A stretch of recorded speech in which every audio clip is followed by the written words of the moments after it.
Welcome to next exam. आज है 27 मई 2025 और 27 मई 2025 से करंट अफेयर्स के जितने भी इंपॉर्टेंट क्वेश्चन बन सकते हैं सारे हम इस वीडियो में डिस्कस करेंगे और हर क्वेश्चन से रिलेटेड इंपॉर्टेंट फैक्ट भी मैं आपको बताऊंगा, तो आप पूरा वीडियो बहुत ध्यान से देखिए। लास्ट में मैं आपसे क्वेश्चन पूछूंगा, उसका आंसर आपको कमेंट बॉक्स में बताना है। तो चलिए स्टार्ट करते हैं। पहला क्वेश्चन है, विश्व थायराइड दिवस कब मनाया गया है? तो अभी 25 मई को वर्ल्ड थायराइड डे मनाया गया। तो इस क्वेश्चन का पे ऑप्शन सही है। ये थायराइड विकार के बारे में जागरूकता बढ़ाने के लिए मनाया जाता है। अच्छा, 25 मई को ही मैंने आपको बताए थे 3 इम्पोर्टेंट डे मनाए गए। कब? 25 मई को 3 इम्पोर्टेंट डे। अंतर्राष्ट्रीय गुमशुदा बाल दिवस, विश्व फुटबॉल दिवस और अफ्रीका दिवस। ये 3 इम्पोर्टेंट डे 25 मई को मनाए गए। वैसे मई में अब तक इतने इम्पोर्टेंट डे मनाए गए हैं, जैसे 1 मई को अंतर्राष्ट्रीय मजदूर दिवस, रामकृष्ण मिशन स्थापना दिवस। ये 2 इम्पोर्टेंट डे 1 मई को मनाए गए। 2 मई को विश्व टूना दिवस मनाया गया। 3 मई को विश्व प्रेस स्वतंत्रता दिवस मनाया गया। 4 मई को कोयला खनिक दिवस और अंतर्राष्ट्रीय अग्निशमन दिवस मनाया गया। 5 मई को विश्व हाथ स्वच्छता दिवस और विश्व पुर्तगाली भाषा दिवस मनाया गया। 6 मई को इंटरनेशनल नो डाइट डे मनाया गया। 7 मई को विश्व एथलेटिक्स दिवस मनाया गया। 8 मई को विश्व रेड क्रॉस दिवस और अंतर्राष्ट्रीय थैलेसीमिया दिवस मनाया गया। 9 मई को यूरोप दिवस मनाया गया। 10 मई को वर्ल्ड ल्यूपस डे मनाया गया। 11 मई को राष्ट्रीय प्रौद्योगिकी दिवस मनाया गया। 12 मई को अंतर्राष्ट्रीय नर्स दिवस और अंतर्राष्ट्रीय पौधा स्वास्थ्य दिवस मनाया गया। 15 मई को अंतर्राष्ट्रीय परिवार दिवस मनाया गया। 16 मई को राष्ट्रीय डेंगू दिवस और सिक्किम का स्थापना दिवस मनाया गया। 17 मई को विश्व दूरसंचार दिवस और विश्व उच्च रक्तचाप दिवस मनाया गया। 18 मई को अंतर्राष्ट्रीय संग्रहालय दिवस मनाया गया। 19 मई को विश्व परिवार चिकित्सक दिवस मनाया गया। 20 मई को विश्व मधुमक्खी दिवस मनाया गया। 21 मई को अंतर्राष्ट्रीय चाय दिवस, विश्व आतंकवाद विरोधी दिवस और विश्व सांस्कृतिक विविधता दिवस मनाया गया। 22 मई को अंतर्राष्ट्रीय जैव विविधता दिवस मनाया गया। 23 मई को विश्व कछुआ दिवस मनाया गया और 25 मई को तो ये 3 इम्पोर्टेंट डे मनाए गए, अंतर्राष्ट्रीय गुमशुदा बाल दिवस, विश्व फुटबॉल दिवस और अफ्रीका दिवस। इसके अलावा ये वर्ल्ड थायराइड डे भी याद रखो, ये भी 25 मई को मनाया गया। तो मई में अब तक इतने इम्पोर्टेंट डे मनाए गए हैं, ये आपको याद रखने हैं। और मैं आपको बोलता हूँ, डेली मॉर्निंग में उठकर सबसे पहले अपने लिए एक टारगेट फिक्स करो, चाहे छोटा सा ही टारगेट फिक्स करो, लेकिन डेली मॉर्निंग में उठकर सबसे पहले अपने लिए एक टारगेट फिक्स करो और फिर अपना पूरा दिन उस टारगेट को अचीव करने में लगा दो। आपकी लाइफ ऑटोमेटिकली अच्छी हो जाएगी। नेक्स्ट क्वेश्चन है, हाल ही में कहाँ सामुदायिक रेडियो स्टेशन पंचसूल पल्स का उद्घाटन किया गया? तो ये उत्तराखंड में किया गया है। तो इस क्वेश्चन का सी ऑप्शन सही है। उत्तराखंड में एक जिला है पिथौरागढ़, यहाँ पे ये पंचसूल पल्स एक रेडियो स्टेशन का उद्घाटन किया गया है। और इसकी टैगलाइन पता है क्या है? हिल से दिल तक। क्या है इसकी टैगलाइन? हिल से दिल तक। अब उत्तराखंड, तो ये है मैप में उत्तराखंड। उत्तराखंड की कैपिटल है देहरादून। उत्तराखंड के चीफ मिनिस्टर हैं पुष्कर सिंह धामी और उत्तराखंड के गवर्नर हैं गुरमीत सिंह। अच्छा, अभी रम्माण महोत्सव ये उत्तराखंड के सलूर डुंगरा के जुड़वा गांव में मनाया गया। उत्तराखंड में चिल्क्यारा सुरंग का नाम बाबा बौखनाग के नाम पर रखा जाएगा। उत्तराखंड के मुख्यमंत्री ने जल संरक्षण अभियान के तहत भागीरथ ऐप लॉन्च किया है। उत्तराखंड के मुख्यमंत्री ने गंगा और शारदा नदी गलियारों की घोषणा की। उत्तराखंड के मुख्यमंत्री ने एकल महिला स्वरोजगार योजना शुरू की। 38वें राष्ट्रीय खेलों की पदक तालिका में सर्विसेज स्पोर्ट्स कंट्रोल बोर्ड शीर्ष पर रहा। प्रधानमंत्री मोदी ने देहरादून में 38वें राष्ट्रीय खेलों का उद्घाटन किया था। और उत्तराखंड सरकार ने कार्बन न्यूट्रलिटी हासिल करने के लिए आइसलैंड के साथ समझौता किया। अच्छा, उत्तराखंड में जिम कॉर्बेट नेशनल पार्क है, भारत का सबसे पुराना नेशनल पार्क है जिम कॉर्बेट नेशनल पार्क। अब सबसे पुराना है इसीलिए इसका पूर्ण नाम पूछा जाता है। इसका पूर्ण नाम है हैली नेशनल पार्क। उत्तराखंड में राजाजी नेशनल पार्क भी है। उत्तराखंड में हरेला पर्व मनाया जाता है, फूलदेई त्यौहार मनाया जाता है और फूलों की घाटी भी उत्तराखंड में है। नेक्स्ट क्वेश्चन है, कौन 100% विद्युतीकृत रेल नेटवर्क वाला राज्य बन गया है? तो ये गुजरात बन गया है। यानी कि गुजरात में जितना भी रेलवे का नेटवर्क है अब वो 100% इलेक्ट्रीफाई हो चुका है। तो 100% विद्युतीकृत रेल नेटवर्क वाला राज्य गुजरात बना है। तो उस क्वेश्चन का बी ऑप्शन सही है। अब गुजरात बन गया है तो ये है मैप में गुजरात। गुजरात की कैपिटल है गांधीनगर। गुजरात के चीफ मिनिस्टर हैं भूपेंद्र भाई पटेल और गुजरात के गवर्नर हैं आचार्य देवव्रत। गुजरात सरकार ने एवी मोटर वाहन कर को घटाकर 1% कर दिया है। गुजरात पुलिस ने जेपी दृष्टि एक कार्यक्रम शुरू किया, यानी कि drone response and aerial surveillance tactical intervention, इसकी फुल फॉर्म है जेपी दृष्टि। इस कार्यक्रम को गुजरात पुलिस ने शुरू किया। गुजरात के अमलसाद चेकू को जीआई टैग मिला। अहमदाबाद के प्रसिद्ध सौदागरी ब्लॉक प्रिंट को जीआई टैग मिला। सैन्य अभ्यास जल थल रक्षा 2025 ये गुजरात में आयोजित हुआ। गुजरात ने 50,000 वंचित महिलाओं के उत्थान के लिए जे सफल की शुरुआत की। गुनेरी को गुजरात का पहला जैव विविधता विरासत स्थल घोषित किया गया। अच्छा, गुजरात में गेरी नेशनल पार्क है, ये एशियाटिक लॉयंस के लिए फेमस है। नल सरोवर लेक है, थोल लेक है, कंकड़िया लेक है और खिजाड़िया लेक है। इतना आप गुजरात के बारे में याद रखिए। नेक्स्ट क्वेश्चन है, हाल ही में कौन F2 Monaco grand prix sprint जीतने वाले पहले भारतीय बन गए हैं? तो ये कुसमैनी बने हैं, ये हैं कुसमैनी। ये F2 Monaco grand prix sprint जीतने वाले पहले भारतीय बने हैं। तो इस क्वेश्चन का सी ऑप्शन सही है। नेक्स्ट क्वेश्चन है, किस राज्य के नाग शंकर को कछुओं के संरक्षण के लिए आदर्श मंदिर नामित किया गया? तो ये असम में एक मंदिर है नाग शंकर, और असम के विश्वनाथ जिले में है। और इस मंदिर के परिसर में एक तालाब है और तालाब में 250 से लेकर 300 दुर्लभ प्रजातियों के कछुए रहते हैं। तो ये जो नाग शंकर मंदिर है इसको कछुओं के संरक्षण के लिए आदर्श मंदिर नामित कर दिया गया है। तो इस क्वेश्चन का बे ऑप्शन सही। कहाँ पे है ये नाग शंकर मंदिर? असम के विश्वनाथ जिले में। और इस मंदिर के परिसर में क्या है? तालाब। और तालाब में कितने कछुए रहते हैं? 250 से 300 कछुए।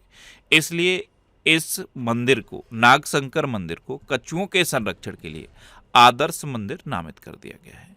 अब असम, तो ये है मैप में असम। असम की कैपिटल है दिसपुर। असम के चीफ मिनिस्टर हैं हेमंता बिस्वा शर्मा और असम के गवर्नर हैं लक्ष्मण आचार्य। अच्छा, असम के मुख्यमंत्री ने एआई एंकर अंकिता को लॉन्च किया। उन्नत रोबोटिक सर्जरी मशीन मेडी सर्विस, इसका उद्घाटन गुवाहाटी स्थित स्टेट कैंसर इंस्टीट्यूट में किया गया। रोंगाली बिहू उत्सव ये असम में हुआ। असम सरकार अपना स्वयं का उपग्रह लॉन्च करेगी। असम के जगे रोड इलेक्ट्रॉनिक सिटी का नाम रतन टाटा के नाम पर रखा गया।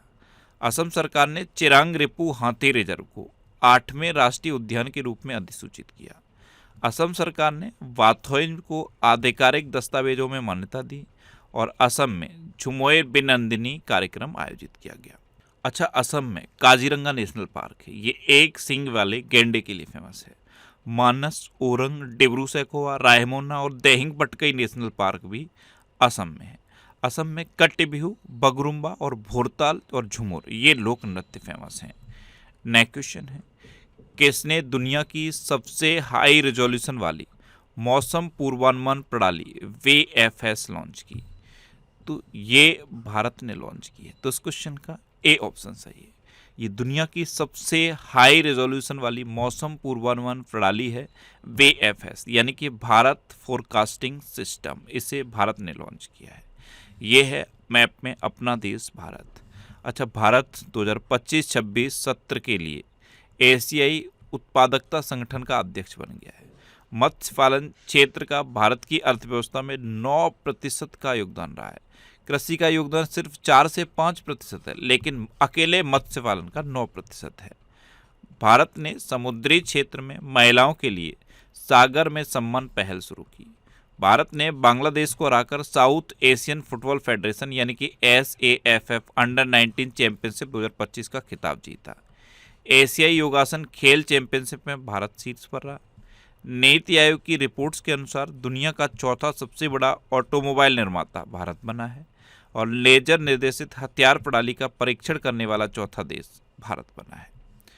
नेक्स्ट क्वेश्चन है, कहाँ की शिवकाशी आतिशबाजी को जीआई टैग के लिए मांग की गई है? तो ये जो शिवकाशी आतिशबाजी है ये तमिलनाडु में है और ये 100 साल से अधिक पुरानी आतिशबाजी उद्योग है। इसके लिए अब जीआई टैग की मांग की गई। तो इस क्वेश्चन का बे ऑप्शन सही है। अब तमिलनाडु, तो ये है मैप में तमिलनाडु। भारत में लौंग का सबसे बड़ा उत्पादक है तमिलनाडु। तमिलनाडु कैपिटल है चेन्नई। तमिलनाडु के चीफ मिनिस्टर हैं एम.के. स्टालिन और तमिलनाडु के गवर्नर हैं आर.एन. रवि। अच्छा, भारत में पहली बार हाथियों के रखवालों के लिए महामत विलेज नामक एक विशेष आवासीय परिसर थेप्पाकाडू में बनाया गया। ऑटोमोटिव और हथियार प्रणाली परीक्षण केंद्र का उद्घाटन चेन्नई में किया गया। तमिलनाडु के एल आर श्रीहरि 86 में भारतीय शतरंज ग्रैंड मास्टर बने। तमिलनाडु सरकार ने स्वायत्तता को मजबूत करने के लिए उच्च स्तरीय समिति का गठन किया। एशिया के पहले वर्टिकल लिफ्ट स्पैम ब्रिज, इसका नाम है पम्बन ब्रिज, इसका उद्घाटन तमिलनाडु में हुआ। चेन्नई में रविचंद्रन अश्विन के नाम पर एक सड़क का नाम रखा जाएगा। और तमिलनाडु सरकार ने बजट लोगों में रुपए के स्थान पर तमिल प्रतीक को शामिल किया।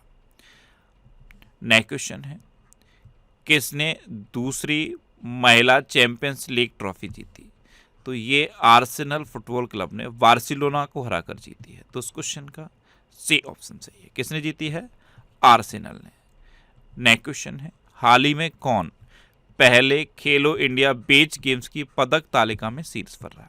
तो अभी हुए पहले खेलो इंडिया बीच गेम्स, और कहाँ पे हुए? दादरा नगर हवेली और दमन द्वीप में 19 से लेकर 24 मई तक ये हुए।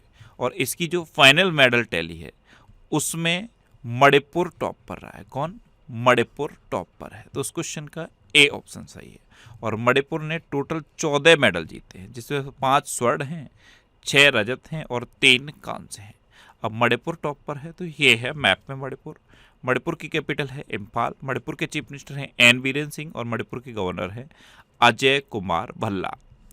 अच्छा, न्यायमूर्ति कैंपैया सोमशेखर को मणिपुर के उच्च न्यायालय का मुख्य न्यायाधीश नियुक्त किया गया। मणिपुर में सिरोई लेली महोत्सव 2025 का 5वां संस्करण हुआ। मणिपुर में चेरा ओबा उत्सव मनाया गया। डी कृष्ण कुमार को मणिपुर उच्च न्यायालय का मुख्य न्यायाधीश नियुक्त किया गया। मणिपुर में निंगोल चक्कोबा उत्सव हर्षोल्लास के साथ मनाया गया। और मणिपुर का एंड्रो गांव 2024 का सर्वश्रेष्ठ पर्यटन गांव बना है। नेक्स्ट क्वेश्चन है, हाल ही में मलानी फोनसेका का निधन हुआ है, वे कौन थी? तो मलानी फोनसेका ये एक अभिनेत्री थी, और पता है कहाँ की थी? ये श्रीलंका की एक अभिनेत्री थी, बहुत फेमस थी। अभी इनका निधन हो गया। तो उस क्वेश्चन का डी ऑप्शन सही है। नेक्स्ट क्वेश्चन है, किस राज्य सरकार ने एक परिवार एक उद्यमी अभियान शुरू किया? तो ये आंध्र प्रदेश सरकार ने किया है। तो उस क्वेश्चन का सी ऑप्शन सही है। अब आंध्र प्रदेश, तो ये है मैप में आंध्र प्रदेश। भारत में फलों का सबसे बड़ा उत्पादक है आंध्र प्रदेश। आंध्र प्रदेश की कैपिटल है अमरावती। आंध्र प्रदेश के चीफ मिनिस्टर हैं एन चंद्रबाबू नायडू और आंध्र प्रदेश के गवर्नर हैं जस्टिस अब्दुल नजीर। अच्छा, आंध्र प्रदेश सरकार ने रक्षा कर्मियों को संपत्ति कर में छूट दी है। आंध्र प्रदेश के मुख्यमंत्री ने 10 एमएसएमई पार्कों का उद्घाटन किया। भारत का पहला क्वांटम कंप्यूटिंग गांव अमरावती में स्थापित होगा। आंध्र प्रदेश के मुख्यमंत्री ने शून्य गरीबी पे4 पहल का शुभारंभ किया। स्वतंत्रता सेनानी पे श्रीरामुल्लू की 58 फीट ऊंची प्रतिमा अमरावती में स्थापित की जाएगी। आंध्र प्रदेश के मुख्यमंत्री ने तिरुपति में 1000 करोड़ के हरित हाइड्रोजन संयंत्र का उद्घाटन किया। व्हाट्सएप आधारित वन मित्र ये आंध्र प्रदेश में 161 सरकारी सेवाएं उपलब्ध करा रहा है। नेक्स्ट क्वेश्चन है, प्रधानमंत्री मोदी ने रेलवे के दाहोद लोकोमोटिव प्लांट को कहाँ राष्ट्र को समर्पित किया? तो दाहोद लोकोमोटिव प्लांट इसे अभी गुजरात में प्रधानमंत्री मोदी ने राष्ट्र को समर्पित किया है। तो इस क्वेश्चन का बी ऑप्शन सही है। नेक्स्ट क्वेश्चन है, हाल ही में किसने बेम नामक एआई आधारित 3D वीडियो संचार प्लेटफॉर्म लॉन्च किया? तो ये गूगल ने लॉन्च किया है, गूगल बेम। जैसे अभी आप गूगल मीट पर वीडियो कॉल करते हो, व्हाट्सएप पे वीडियो कॉल करते हो, यानी कि जो वीडियो कॉलिंग का एक्सपीरियंस है वो अब कई गुना इन्हांस हो जाएगा। ये 3D वीडियो संचार प्लेटफॉर्म है। इसमें AI का यूज किया जाएगा और आपको रियलिटी फेस होगी, जैसे आप सामने बैठ के बात करते हो वही आपको फील होगा। तो गूगल ने इसे लॉन्च किया है। अच्छा, ये करंट अफेयर्स की बुक है। इसको मैंने 3 पार्ट में डिवाइड किया है, ये मैं आपको बता चुका हूँ। पहले पार्ट में डिस्क्रिप्टिव करंट अफेयर्स के बारे में है, दूसरे पार्ट में वन लाइनर करंट अफेयर्स के पूरे साल के क्वेश्चन है, और तीसरा पार्ट मेरा फेवरेट पार्ट है जिसमें ऑब्जेक्टिव क्वेश्चन है, पूरे साल के ऑब्जेक्टिव क्वेश्चन है। और ये जो ऑब्जेक्टिव क्वेश्चन है इनको मैंने इस तरह से इनका एक्सप्लेनेशन लिखा है कि अगर आप एक बार एक्सप्लेनेशन पढ़ लोगे, एक क्वेश्चन का अगर आप एक्सप्लेनेशन पढ़ोगे तो आपको 4 से 5 क्वेश्चन तैयार होंगे। ये बुक अब तक इतने सिटीज़ के बुक शॉप पे पहुंच चुकी है, ये जो बुक शॉप के नाम लिखे हैं यहाँ तक ये पहुंच चुकी है।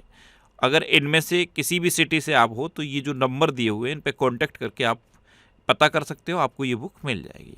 अदरवाइज ये बुक अब अमेजन और फ्लिपकार्ट दोनों पे अवेलेबल है, और अभी ये बुक 105 रुपये की मिल रही है। अभी ये डिस्काउंटेड प्राइस पे है 105 रुपये की। तो अमेजन और फ्लिपकार्ट दोनों का लिंक मैंने नीचे डिस्क्रिप्शन में दे दिया है, आप वहाँ से इन बुक को ले सकते हो। नेक्स्ट क्वेश्चन है, केंद्रीय मंत्री शिवराज सिंह चौहान ने कहाँ से विकसित भारत संकल्प यात्रा का शुभारंभ किया? तो ये सीहोर से किया, तो उस क्वेश्चन का सी ऑप्शन सही है। नेक्स्ट क्वेश्चन है, किस देश के विदेश मंत्री डॉक्टर अब्दुल्ला खलील 3 दिवसीय भारत की यात्रा पर आए हैं? तो ये हैं डॉक्टर अब्दुल्ला खलील, ये मालदीव के विदेश मंत्री हैं और अभी 3 दिवसीय भारत की यात्रा पर आए हैं। तो उस क्वेश्चन का सी ऑप्शन सही है। अब मालदीव के हैं तो ये है मैप में मालदीव। मालदीव की कैपिटल क्या है? माले। मालदीव की करेंसी है मालदीवियन रुपया, और मालदीव के प्रेजेंट टाइम पे प्रेसिडेंट कौन है? मोहम्मद मोइज्जू। और मोहम्मद मोइज्जू ने भी एक रिकॉर्ड बनाया है। मालदीव के राष्ट्रपति ने 15 घंटे लंबी प्रेस कॉन्फ्रेंस आयोजित करके वर्ल्ड रिकॉर्ड बना दिया। भारतीय नौसेना ने मालदीव के तटरक्षक जहाज हुर्बी को सफलतापूर्वक रिफिट किया। ये जो हुर्बी जहाज है इसे भारतीय नौसेना ने ही मालदीव को दिया था। अभी ये रिफिट यानी कि सर्विस के लिए इंडिया आया हुआ था, तो भारत ने इसको रिफिट करके वापस मालदीव को दिया है। मालदीव के डैन सेलफिश की नई प्रजाति पाई गई, और मालदीव के राष्ट्रपति ने अपने देश में UPI शुरू करने का निर्णय लिया। अब लास्ट वीडियो के क्वेश्चन का आंसर। लास्ट वीडियो मैंने आपसे क्वेश्चन पूछा था कि 15वीं ब्रिक्स व्यापार मंत्रियों की बैठक कहाँ हुई? तो ये ब्राजील में हुई, यानी कि इस क्वेश्चन का ए ऑप्शन सही था, और लगभग सभी स्टूडेंट ने इसका आंसर सही दिया। मोस्टली स्टूडेंट ने इसके बारे में डिटेल में लिखा। मैं आपको एक बार फिर बोलूँगा, क्वेश्चन के बारे में आपको जितना ज़्यादा से ज़्यादा पता है आप लिखा करो, क्योंकि जो चीज़ें आप लिख देते हो फिर उन्हें आप कभी नहीं भूलते। इस तरह से जब आप डिटेल में आंसर लिखते हो तो आपको बहुत सारी चीज़ें बहुत आसानी से याद हो जाती हैं। अच्छा, ये नेक्स्ट एग्जाम का व्हाट्सएप चैनल है, इसे आप इस QR कोड को स्कैन करके ज्वाइन कर सकते हो। और ये टेलीग्राम चैनल है, टेलीग्राम चैनल पे मैं सारी PDF पोस्ट करता हूँ, जितनी भी PDF हैं सारी इस टेलीग्राम चैनल पे मैं पोस्ट करता हूँ, तो इसे आप ज्वाइन कर लीजिए। और ये वीकली वीडियोस हैं, वीकली वीडियोस यूट्यूब पर फैक्ट स्टडी चैनल पे आपको मिल जाएंगी। अब आपके लिए रिवीजन के क्वेश्चन। अभी नेपाल ने 10वें अंतर्राष्ट्रीय व्यापार मेले का आयोजन किया है। कामिल इदरीस को सूडान का प्रधानमंत्री नियुक्त किया गया। जस्टिस VR गवई ने भारत के 52वें मुख्य न्यायाधीश के रूप में शपथ ली। अफगानिस्तान ने चेस खेलने पर प्रतिबंध लगा दिया। रॉबर्ट प्रेबोस्ट को नया पोप चुना गया। भारत सरकार ने 23 सितंबर को आयुर्वेद दिवस मनाने की घोषणा की। अभी तक आयुर्वेद दिवस धनतेरस पे मनाया जाता है, और धनतेरस कब होती है? दिवाली पे। और दिवाली हिंदू कैलेंडर की तिथि के अकॉर्डिंग मनाई जाती है, तो इसकी कोई डेट नहीं होती। लेकिन आयुर्वेद दिवस के लिए अब एक डेट फिक्स कर दी गई कि ये हर साल अब 23 सितंबर को मनाया जाएगा। 12 दिवसीय सरस्वती पुष्करलू कुंभ ये तेलंगाना में हुआ। इजराइल ने गिदोन के रथ नामक एक अभियान की घोषणा की। बंगाल की खाड़ी में उठ रहे चक्रवात शक्ति को श्रीलंका ने नाम दिया। जापान की जनसंख्या में लगातार 14वें साल गिरावट देखी गई। अरुणाचल प्रदेश में पहला भूतापी उत्पादन कुआं खोदा गया। केरल में 2018 के बाद निपाह वायरस का 7वां मामला दर्ज किया गया। मार्केट कैप के हिसाब से 2025 में सबसे मूल्यवान क्रिप्टो करेंसी बिटकॉइन बनी है। केरल ने प्रवासी बच्चों को शिक्षित करने के लिए ज्योति योजना शुरू की। अल्जीरिया NDB यानी कि न्यू डेवलपमेंट बैंक का 9वां सदस्य बना। 2025 में सबसे अधिक तेल और गैस भंडार वाला देश वेनेजुएला बना। भारत ने साउथ एशियन फुटबॉल फेडरेशन यानी कि सैफ अंडर 19 चैंपियनशिप 2025 का खिताब जीता। भारत विश्व का दूसरा सबसे बड़ा चाय निर्यातक बना है, पहले पे अभी भी केन्या है। Stockholm International Peace Research Institute की रिपोर्ट के अनुसार सबसे अधिक सैन्य खर्च करने वाला देश अमेरिका है और सबसे अधिक सक्रिय सैन्य बल चाइना के पास है। भारत दुनिया का तीसरा सबसे बड़ा वाहन निर्माता बन गया है। अब आपके लिए आज का क्वेश्चन है, हाल ही में the diary of cricketers wife नामक संस्मरण किसने लिखा है? 4 ऑप्शन दिए गए हैं, इनमें से आपको अपना आंसर बताना है। और इसके अलावा हम हमारे फेसबुक पेज पर previous year question daily post करते हैं, तो आप फेसबुक पर नेक्स्ट एग्जाम सर्च करके हमारा फेसबुक पेज ज्वाइन कर सकते हैं, क्योंकि प्रीवियस ईयर क्वेश्चन आपको बहुत हेल्प करते हैं। अगर आपको किसी क्वेश्चन में कोई डाउट होता है या आपको अपने करियर से रिलेटेड भी कोई प्रॉब्लम है, तो आप इंस्टाग्राम, फेसबुक और एक्स पर इंद्रेश आरसी सर्च करके आप मेरे साथ जुड़ सकते हैं और कोई भी डाउट, कोई भी confusion without any hesitation discuss कर सकते हैं। तो ये था आज का हमारा करंट अफेयर्स का वीडियो। आपको ये वीडियो कैसा लगा प्लीज़ कमेंट बॉक्स में जरूर बताना। और अगर अभी तक भी आपने हमारे इस चैनल को सब्सक्राइब नहीं किया है तो इससे आप सब्सक्राइब कर लीजिए। आपको इस चैनल से निश्चित ही मदद मिलेगी। जब भी आप इसे सब्सक्राइब करेंगे तो बराबर में एक बेल आइकन बन के आएगा, आप उस बेल आइकन पर जरूर क्लिक कर लें, जिससे कि आपको डेली मॉर्निंग में करंट अफेयर्स की वीडियो मिलती रहे। Next exam always with you. Thanks for watching.